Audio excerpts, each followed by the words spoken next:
فوتبالگزینی نپال میخواند که با هجوم ایجابی بروند. ضربه نوبتی از مسافه دور و گل.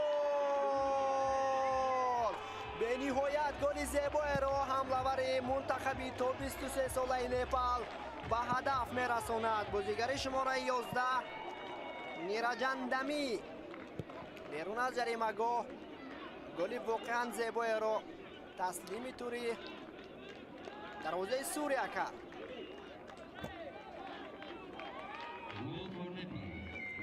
کنج نزدیکی دروازه را نشان گرفت نیراجان و با ضربه تابناک خود موفق گردید که گل جوابی دستش را به هدف برساند.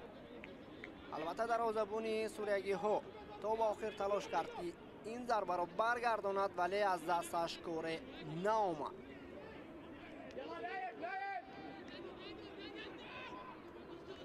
البته در هفته رقابت امروزه بازیگران نپال